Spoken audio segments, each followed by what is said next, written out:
Hello everyone, I hope you are well guys. So today topic is cost of capital. So guys, आज हम financing decision का second part discuss करेंगे cost of capital.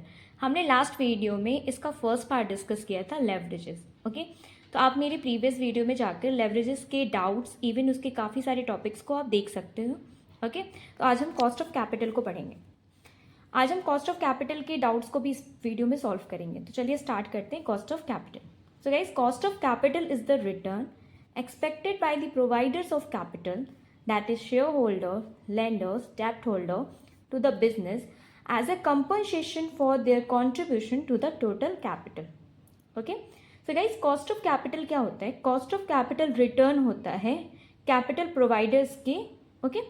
तो जो भी capital providers होते हैं वो जो भी आपके कंपनी में जो भी कंट्रीब्यूशन करते हैं, आपके कंपनी को चलाने के लिए, रन कराने के लिए जो भी वो कंट्रीब्यूट करते हैं, उसके एक्सचेंज में जिस कॉस्ट में आप उन्हें पे करते हो उसको हम कॉस्ट ऑफ कैपिटल कहते हैं.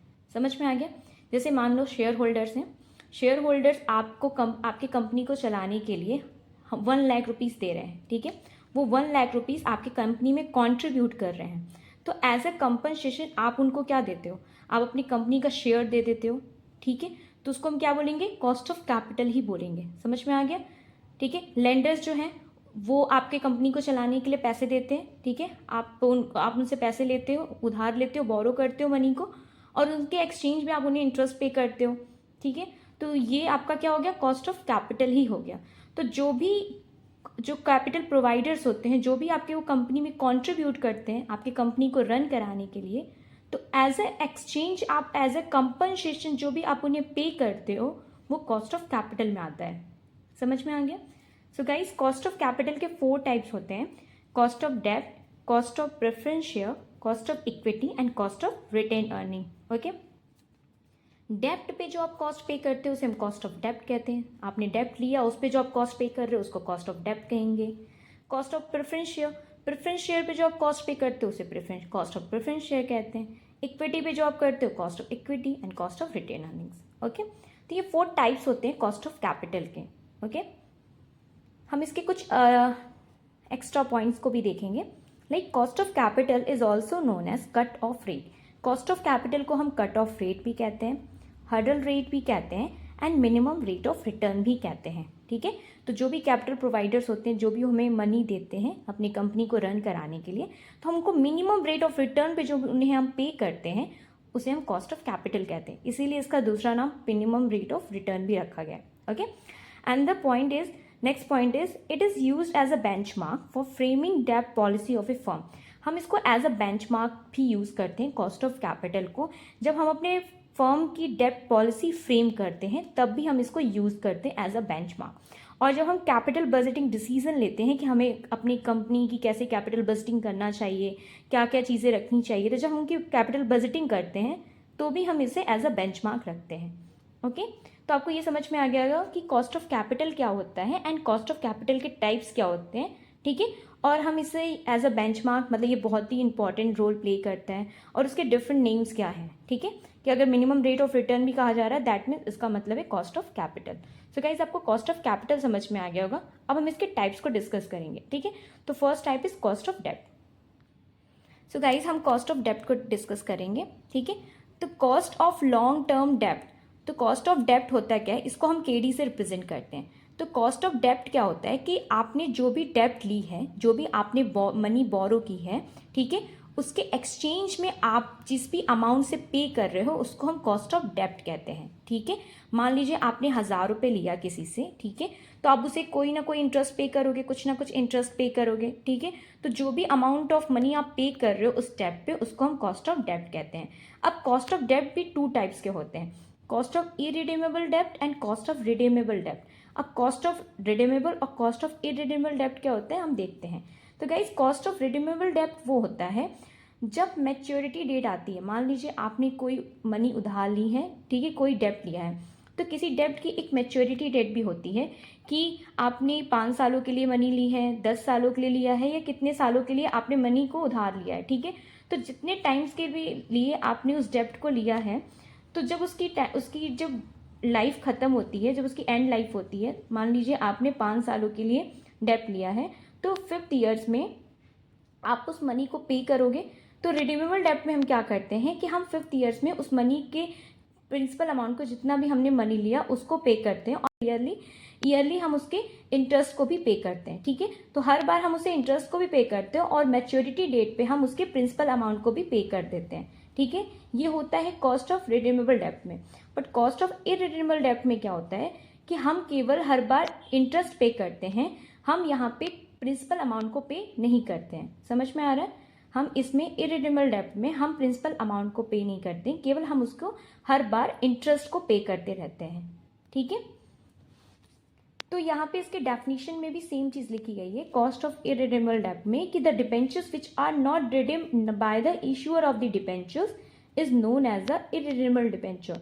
इसमें यही कहा गया है कि वो इरिडीमेबल डिबेंचर वो होता है जो रिडीम नहीं होता है, मतलब जो इस चीज से नहीं बंधा होता है कि उसको मैच्योरिटी डेट पर कॉस्ट ऑफ डेप्ट को पे करना होगा।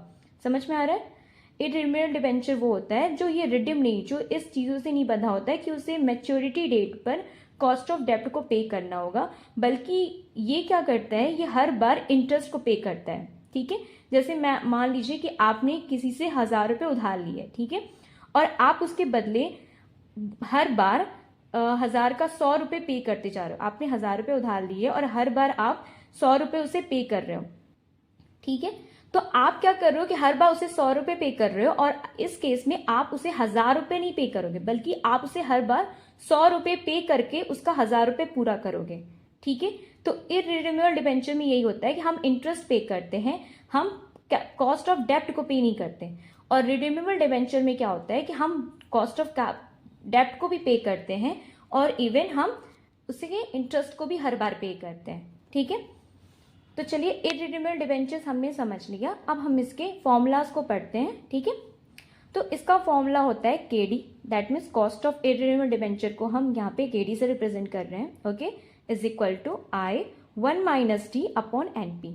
Okay, I is a interest, I is a annual interest payment, NP is a net proceeds of debenture, या इसको करेंट मार्केट प्राइस भी कहते हैं, and T is a tax rate. ठीक है, तो आपको यहाँ पे समझ में आ गया कि आई आपका इंटरेस्ट है, NP is a net proceed, और 1 है, और टी आपका टैक्स रेट है।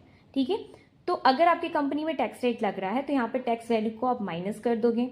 ठीक है, इंटरेस्ट वो अमाउंट है जब आप डिबेंचर इश्यू करते हो तो जिस परसेंटेज पे इंटरेस्ट लगता है उस वैल्यू पे वही आपका इंटरेस्ट वैल्यू होती है। ठीक है, तो जिस भी रेट से आपके उस डिबेंचर वैल्यू पे जिस भी रेट से आप इंटरेस्ट लग रहा है, ठीक है, आप उस वैल्यू को यहाँ पे फाइंड आउट करके पुट करोगे। ओके, नेट प्रोसीड वो वैल्यू होती है जितनी वैल्यू अमाउंट ऑफ मनी आपको मिलती है।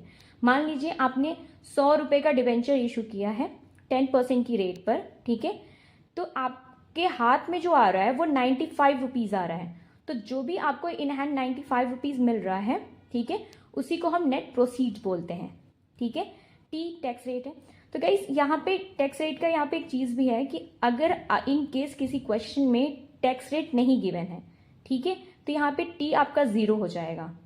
ठीक है, और यहाँ पे टी गिवन होने का मतलब ये है कि जो आप cost of debenture value find out कर रहे हो वो आफ्टर टैक्स फाइंड आउट कर रहे हो। ओके, और यहाँ पे अगर टी पुट नहीं करते हो तो बिफोर टैक्स हो जाता है। समझ में आ गया? तो बस ये सिंपल सा यहाँ पे फंडा है। और एक इंपॉर्टेंट पॉइंट ये बता देते हैं कि कॉस्ट ऑफ डिबेंचर पे जब हम टैक्स इंटरेस्ट जो हम पे करते हैं, जब हम डेप्ट लेते हैं और उसके इंटरेस्ट को जब हम पे करते हैं, तो ये जो हमारा इंटरेस्ट होता है वो हमारे लिए बेनिफिशियल की तरह वर्क करता है। कैसे कि जब हम इंटरेस्ट पे करते हैं तो हम इंटरेस्ट को अपने अकाउंट में एज ए एक्सपेंस शो करते हैं। तो वो क्या होता है कि वो हमारे ईबीआईटी में से जब हम इंटरेस्ट को माइनस करते हैं तो हमारी वैल्यू लो हो जाती है, और उसमें जब हम टैक्स लगाते हैं तो टैक्स हमारा कम आता है, जिससे हमारी नेट प्रॉफिट अर्निंग इंक्रीज हो जाती है। तो कॉस्ट ऑफ डेप्ट जो होता है वो हमारे लिए अच्छा की तरह काम करता है, इसीलिए काफ़ी सारी कंपनीज डेप्ट इशू करती है, डेप्ट लेती है, जिसकी वजह से उसका टैक्स रेट कम हो जाए और वो ज़्यादा से ज़्यादा प्रॉफिट अर्न कर सके। ओके, और अगर आप डेप्ट नहीं ले रहे हो तो आपका इंटरेस्ट 0 है, आप कोई डेप्ट वगैरह इशू नहीं कर रहे हो, आपका इंटरेस्ट 0 है, तो ईबीआईटी में से आप डायरेक्ट टैक्स को माइनस करोगे। तो जब आप टैक्स डायरेक्ट ईबीआईटी पे लगाओगे तो आपका जो नेट प्रॉफिट अर्निंग है ना वो कम हो जाएगी। ठीक है, तो आपकी जो प्रॉफिट अर्निंग जो है, नेट प्रॉफिट, वो जब आप डेब्ट इशू करते हो, जब आप इंटरेस्ट देते हो, तो उस टाइम पे आपकी ज़्यादा वैल्यू आती है, ठीक है। और जब आप इंटरेस्ट नहीं लगाओगे, डायरेक्ट टैक्स लगाओगे, कोई डेब्ट नहीं है तो इंटरेस्ट लगेगा नहीं, और डायरेक्ट टैक्स लगाओगे तो उस टाइम की आपकी जो कि नेट प्रॉफिट अर्निंग होगी वो कम होगी, ठीक है। तो ये आपका फ़ायदा होता है कॉस्ट ऑफ डेब्ट का, ठीक है। डेब्ट का ये आपके बेनिफिशियल पॉइंट होता है कि आप डेब्ट इशू करते हो तो आपकी नेट अर्निंग इंक्रीज हो जाती है, नेट प्रॉफिट इंक्रीज हो जाती है, ओके। तो गाइज हमने यहाँ पे कॉस्ट ऑफ इररिडीमेबल डेब्ट पढ़ लिया, इसके फॉर्मूलाज भी हमने डिस्कस कर लिया, ठीक है। अब हम इस पर क्वेश्चंस लगाएंगे, तो चलिए स्टार्ट करते हैं क्वेश्चन। तो गाइज चलिए हम यहाँ पे क्वेश्चन स्टार्ट करते हैं।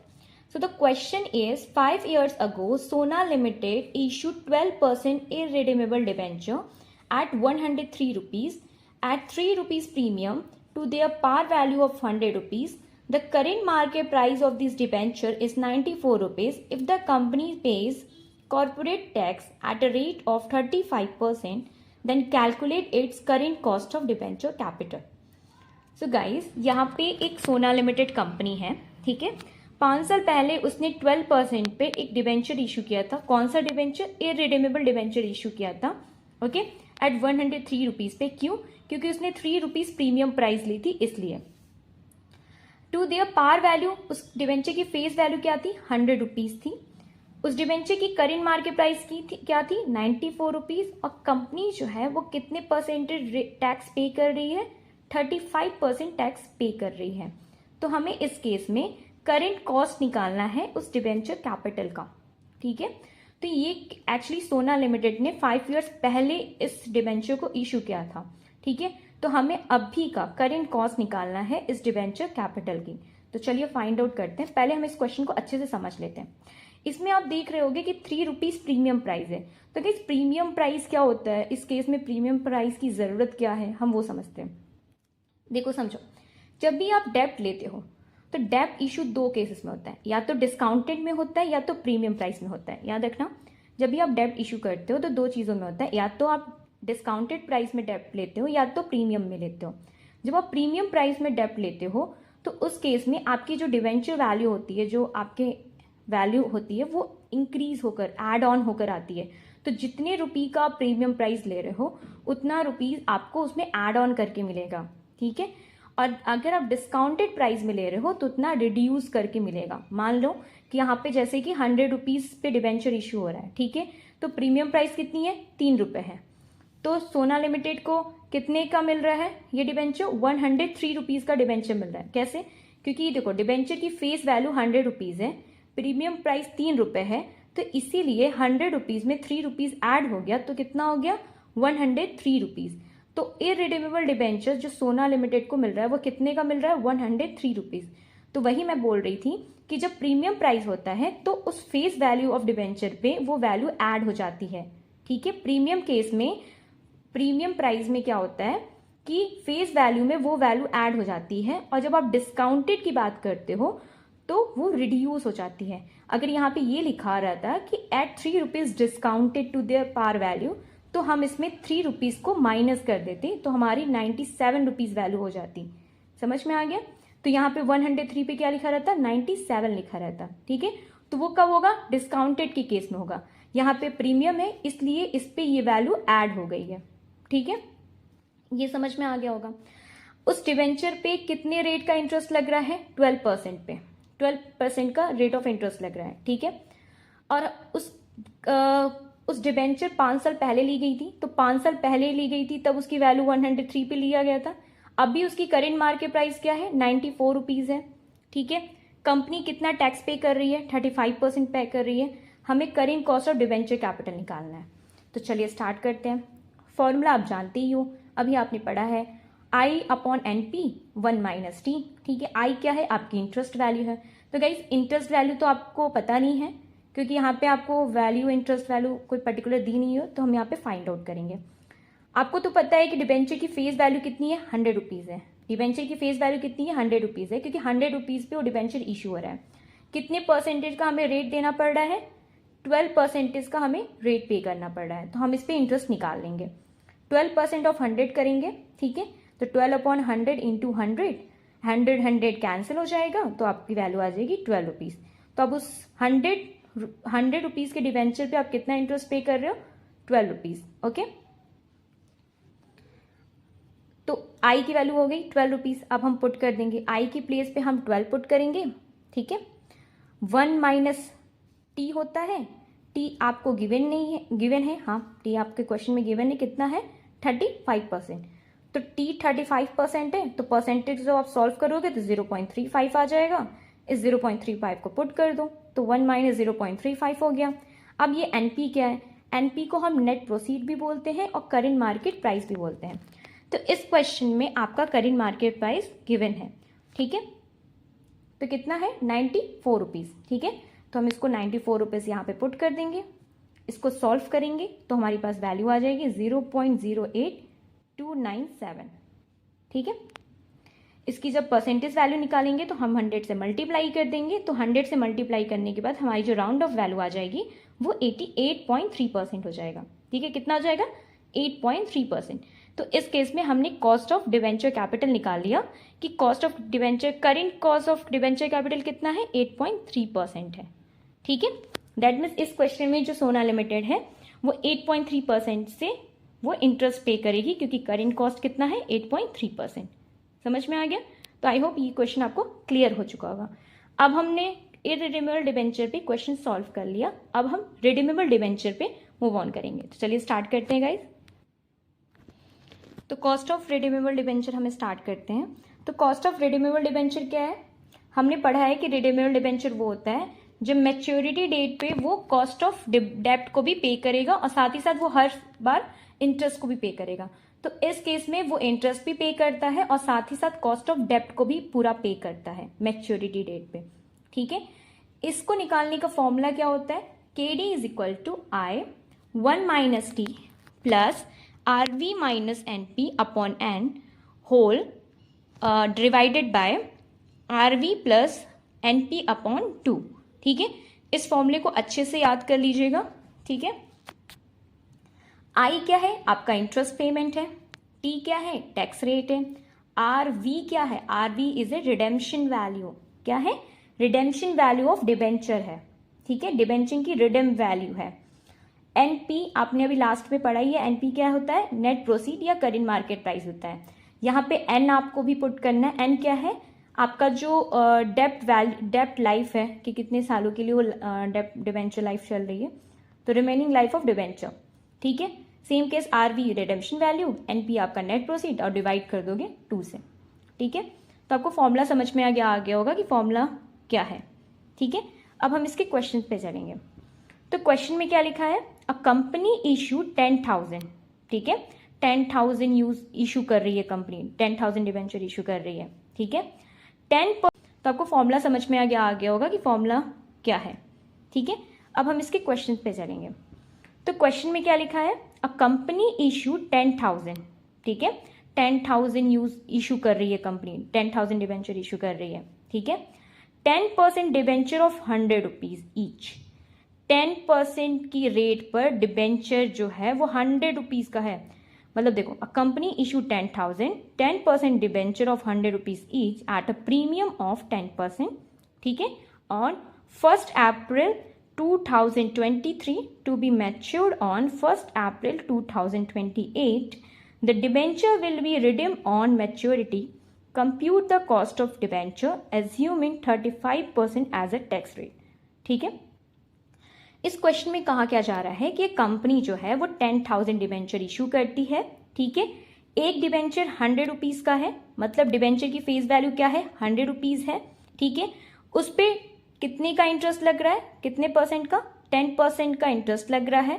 ठीक है, प्रीमियम प्राइस कितनी है? प्रीमियम भी कितना लग रहा है? 10% का प्रीमियम लग रहा है। तो मैंने आपको बताया है कि जब प्रीमियम पे हम डिबेंचर लेते हैं तो उतनी वैल्यू, उतने परसेंटेज हमें ऐड ऑन करके मिलते हैं। तो ये 10% हमें ऐड ऑन करके मिलेगा। ठीक है, कितने पे? 100 पे, क्योंकि हमेशा जो हम प्रीमियम या डिस्काउंटेड कैलकुलेट करते हैं वो हम डिबेंचर के फेस वैल्यू पे कैलकुलेट करते हैं। ठीक है, ये कितने सालों के लिए है? ये 2023 से स्टार्ट हो रहा है और 2028 पे ये खत्म हो जा रहा है। तो इसकी मैच्योरिटी डेट कितनी की है? 2028 की है। तो इसका टाइम क्या है? डिबेंचर टाइम कितना है? लाइफ कितनी है? 5 सालों के लिए डिबेंचर लाइफ है इसकी। ठीक है, हमें रिडीम मैच्योरिटी भी क्या हो रही है, रिडीम हो जा रही है, ठीक है। तो हमें क्या कैलकुलेट करना है, कॉस्ट ऑफ डिवेंचर कैलकुलेट करना है, और इसमें ये एज्यूम करना है कि टैक्स जो है वो 35% है, ठीक है। तो चलिए स्टार्ट करते हैं। हमारे पास गिवन क्या है क्वेश्चन में, हमारे पास डिवेंचर की फेस वैल्यू गिवन है और डिवेंचर कितने इंटरेस्ट पे कर रहा है वो, टैक्स रेट गिवन है, RV रिडेम्पशन वैल्यू। तो गाइस रिडेम्पशन वैल्यू वही होती है जो आपकी फेस वैल्यू होगी, क्यों, क्योंकि यहाँ पे लिखा हुआ है इस क्वेश्चन में कि the debenture will be redeem on maturity. तो मैच्योरिटी पे डिवेंचर रिडीम हो जा रहा है, तो रिडेम्पशन वैल्यू कितनी होगी, 100 रुपीज़, ओके। नेट प्रोसीड क्या होगा, 110। अब 110 कैसे होगा, मैंने आपको बताया था जब हम प्रीमियम पे लेते हैं तो आपको इन हैंड वो वैल्यू ऐड ऑन करके मिलती है और डिस्काउंटेड पे माइनस करके मिलती है। तो हमें कितना परसेंट प्रीमियम मिल रहा है, 10%। हम वो 10% किसका निकालेंगे, 100 रुपीज़ का निकालेंगे। यहाँ पे देखो कैसे निकालते हैं, 100 रुपीज़ आपकी फेस वैल्यू है डिवेंचर की, मतलब डिवेंचर 100 रुपीज़ में इशू हो रहा है, ठीक है। 10% प्रीमियम है, तो आप क्या करोगे, उस 100 रुपीज़ फेस वैल्यू का 10% निकालोगे, तो आपका आ जाएगा 10 रुपीज़, ओके। 100 रुपीज़ में 10 रुपीज़ ऐड करके वैल्यू फाइंड आउट करोगे तो कितना आ जाएगा, 110, क्योंकि प्रीमियम है तो यहाँ पे हम ऐड करेंगे, ठीक है। तो ऐड करने के बाद हमारे पास फाइनल वैल्यू कितनी आ जाएगी, 110, ठीक है। इसकी डिवेंचर की लाइफ कितनी है, 5 ईयर्स की है। अब हम वैल्यू पुटअप करेंगे, तो गाइस फॉर्मूला भी देखते जाओ और वैल्यू भी ध्यान से देखते जाओ कि हम कैसे पुट कर रहे हैं। आई हमने फाइंड आउट किया है 10, ठीक है। आई कैसे फाइंड आउट करेंगे, 10% लग रहा है इंटरेस्ट, ठीक है, 100 रुपीज़ पे, तो हम ऐसे फाइंड आउट कर लेंगे 10/100 इंटू 100। देखो ध्यान से 10% किस पे लग रहा है, 100 पे, ये आपका इंटरेस्ट वैल्यू है। तो जब इसे आप सॉल्व करोगे तो आपकी वैल्यू कितनी आ जाएगी, 10 rupees, okay. 1 minus T, T आपका 35% है, 35% को डेसिमल में कन्वर्ट करोगे तो 0.35 आ जाएगा, प्लस अब यहाँ पे देखो RV है, RV रिडेम्पशन वैल्यू अभी हमने देखा है कितना है, 100 रुपीज़। तो रिडेम्पशन वैल्यू 100 रुपीज़ हम यहाँ पे पुट कर देंगे, माइनस नेट प्रोसीड, अब भी आपने फाइंड आउट किया गया है, नेट प्रोसीड कितना आया है, 110, यहाँ पे हम 110 पुट कर देंगे। नंबर ऑफ एन, देखो एन क्या है, number of sorry remaining life of debenture, तो लाइफ ऑफ डिवेंचर कितनी है, 5 ईयर्स की है, यहाँ पे हम 5 पुट कर देंगे। Same as it is, RV की जगह पे 100, NP की जगह पे 110 और हम डिवाइडेड बाई 2 कर देंगे, ठीक है। ये 10 हो जाएगा, 1 में से 0.35 माइनस करेंगे तो 0.65 आ जाएगा, ओके। अब ये प्लस रहेगा, 100 माइनस 110 इज 10, 10 डिवाइडेड बाई 5, ठीक है। तो 10 डिवाइडेड बाई 5 2 हो जाएगा। अब ये वैल्यू माइनस में आएगी क्योंकि 110 बड़ा है 100 से, तो वैल्यू आ जाएगी नेगेटिव में, तो -10 डिवाइडेड बाई 5 इज -2, ओके।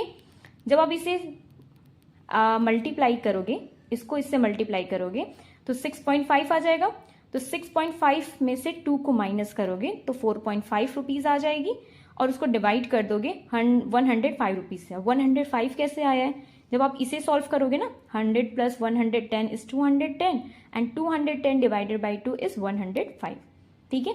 तो 4.5 को 105 से डिवाइड करोगे तो आपका आंसर आ जाएगा 0.0428, ठीक है। ये आपकी डेसिमल वैल्यू आएगी। इसमें आप क्या करना, 100 रुपीज़ को 100 को मल्टीप्लाई कर देना। तो जब आप 100 को मल्टीप्लाई करोगे इस वैल्यू में तो आपकी वैल्यू आ जाएगी 4.3%, ओके। ये राउंड ऑफ वैल्यू है 4.3%, समझ में आ गया। तो cost of redeemed debenture value कितनी है, 4.3%, ठीक है। तो इस केस में भी आपने वैल्यू फाइंड आउट कर लिया कि आपका आंसर क्या आ गया, 4.3%, ठीक है। तो कॉस्ट ऑफ डिबेंचर भी हमने पढ़ लिया, कॉस्ट ऑफ इररिडीमेबल डिबेंचर भी हमने पढ़ लिया, ठीक है। और उसके रिलेटेड हमने क्वेश्चंस को भी सॉल्व कर लिया। तो आई होप आपको दोनों डिबेंचर समझ में आ गया होगा। आपको प्रीमियम प्राइस पे कैसे डेब्ट वैल्यू मिलती है, डिस्काउंटेड प्राइस पे कैसे डेब्ट वैल्यू मिलती है, आपको ये भी समझ में आ गया होगा, ठीक है। और इवन आपने ये भी समझ लिया होगा कि क्वेश्चन में जब हमारे पास वैल्यू गिवन होता है तो हम उससे कैसे सेट कर सकते हैं कि क्या RV है, क्या NP है, ठीक है। तो इसमें आपको कोई भी डाउट हो, ठीक है, आप मुझे कमेंट्स में बता सकते हो, ठीक है। इससे रिलेटेड और भी सारी वीडियोस चाहिए, वो भी आप मुझे कमेंट्स में बता सकते हो। अगर आपको वीडियो अच्छी लगे हो तो प्लीज़ इस वीडियो को लाइक करो, सब्सक्राइब करो, शेयर करो, ओके, एंड कमेंट भी करो। And thank you so much guys, bye bye, take care.